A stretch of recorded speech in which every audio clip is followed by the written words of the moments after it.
gebracht. Oh, la poupée, c'était Noah Kirel sur Radio J. Le 6-9, Rudy Saada. Et on va tout de suite prendre la direction du nord d'Israël pour retrouver l'analyste stratégique et fondateur de la Metula News Agency, la MENA, Stéphane Juffa. Bonjour. Rudy, bonjour et bonjour aux auditeurs et spectateurs de Radio. Merci infiniment d'être avec nous ce matin, d'autant plus que la nuit a été extrêmement agitée dans le nord d'Israël, mais également sur tout le territoire. 5 heures de bombardement discontinus, coordonnés donc par l'Iran et le Hezbollah. Et c'est une première aussi dans cette guerre de voir une coordination entre l'Iran et son proxy. Oui, ils sont pas mauvais avec ce qu'ils ont, ils en tirent le maximum. C'est une erreur bien entendu parce que c'est suicidaire, c'est-à-dire que plus ils tirent et plus nous ripostons, et nous ripostons à peu près dans une fonction de 3 à 1 et nous nous préparons pour la suite. Et l'Iran, quant à lui, tire sur tous ses voisins, attaque désormais le forage pétrolier dans le golfe arabo-persique.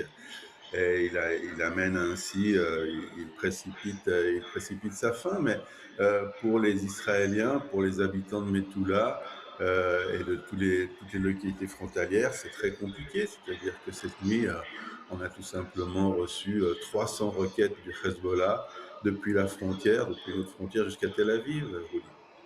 300 roquettes effectivement donc arrêtées. Il y a eu des dégâts matériels. Pour l'instant, on ne dénombre pas de victimes. Par rapport à la stratégie... Peut-être qu'on peut rebondir sur ce que vous venez de dire. C'est totalement exceptionnel. C'est-à-dire que 300 roquettes de tous les calibres, y compris des petits missiles, et qui ont pratiquement tous été interceptés. C'est un exploit technique tout à fait remarquable de la part du Dôme de Fer, de la part de la technologie israélienne, et c'est remarqué partout.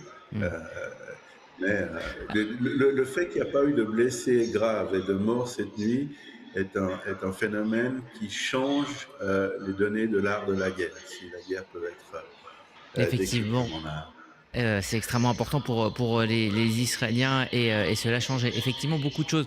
En concernant la stratégie des Iraniens, Donald Trump a dit que l'Iran n'avait presque plus de capacité et qu'il s'agissait, je cite Donald Trump, de finir le boulot. Côté iranien, c'est différent, on se prépare à une guerre d'usure, on se dit prêt à une guerre longue, une guerre d'usure pour fatiguer les armées, mais également fatiguer l'économie internationale. Qu'en est-il de cette stratégie iranienne au 13e jour de guerre ? On vient d'en parler, les tirs sur les gisements pétroliers dans les pays du Golfe, c'est une manière de faire monter les prix du pétrole et de déstabiliser la situation internationale. Et puis cette tentative de tirer peu de missiles balistiques parce qu'ils en ont presque plus. On a détruit, selon Donald Trump et selon les informations qu'on a qui sont concordantes, à peu près 90% des missiles balistiques à disposition de l'Iran. Donc, ce qu'ils font, c'est qu'ils ont tiré moins d'une dizaine la nuit dernière, les dernières 24 heures, mais ils les tirent toutes les 2-3 heures. Ils essayent de durer. Et on sait bien que même ces 5 ou 6 missiles qui tirent sur Israël et les plus nombreux sur les pays de la péninsule arabique, ça empêche les gens de vivre normalement. Et ça porte atteinte à l'économie mondiale. Et c'est ce que je disais tout à l'heure, c'est qu'ils sont dans leur optique, dans leur doctrine, ils font le maximum avec bien peu de choses, mais le robinet est quand même en train de se tarir, et puis ça reste totalement une optique, une vue suicidaire sur la gestion de leurs munitions. Et pendant qu'on parle, et pendant qu'ils tirent sur Metula et Tel Aviv, eh bien, nos avions, les avions de nos alliés américains, pilonnent sans arrêt les forces du régime les missiles balistiques et les installations du projet de bombe atomique iranienne. Alors justement, Stéphane Joffat, vous évoquiez les pays du Golfe avec cette fois des usines de dessalement hein, qui sont également visées. C'est la stratégie du chaos des Iraniens. Quelle pourrait être, selon vous, la réponse des pays du Golfe? On le disait dans le journal, hein, ils ont demandé l'arrêt évidemment des bombardements via l'ONU, mais est-ce que on pourrait imaginer une réponse plus musclée de la part des monarchies du Golfe?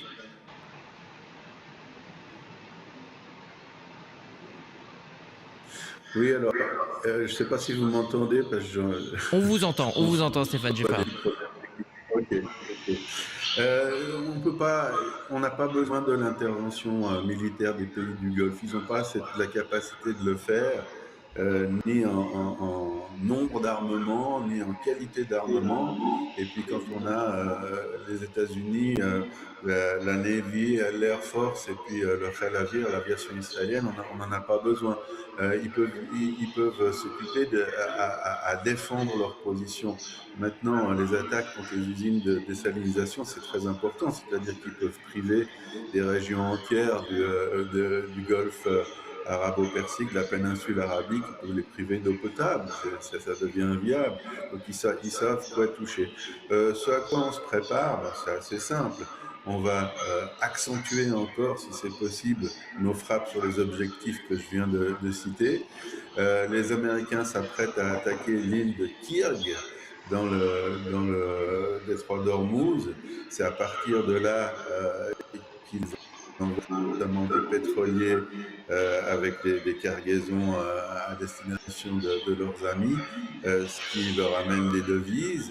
Et puis c'est aussi à partir de là qu'ils tirent sur leurs voisins arabes.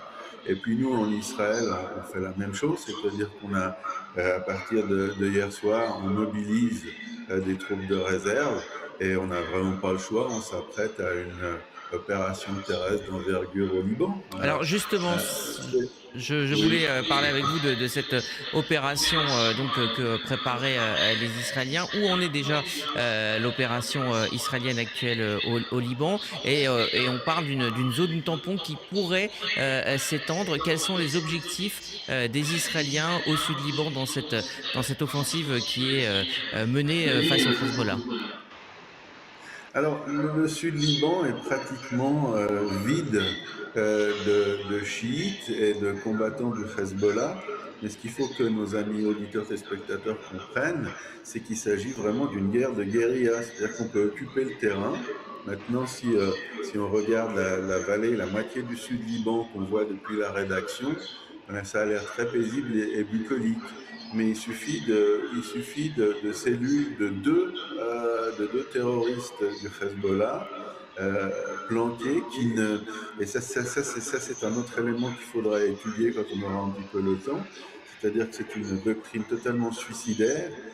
Ce sont des combattants qui savent qu'ils n'ont pas beaucoup de chances de s'en sortir, que ce soit les tireurs de missiles balistiques en Iran, ou que ce soit justement ces gens qui sont planqués dans des trous dans la terre, carrément, on en a vu, et qui sortent et qui tirent leurs roquettes ou leurs deux roquettes dans ces conditions très spécifiques, ce qu'on appelle une guerre asymétrique, la guerre d'une armée régulière contre un mouvement de guérilla.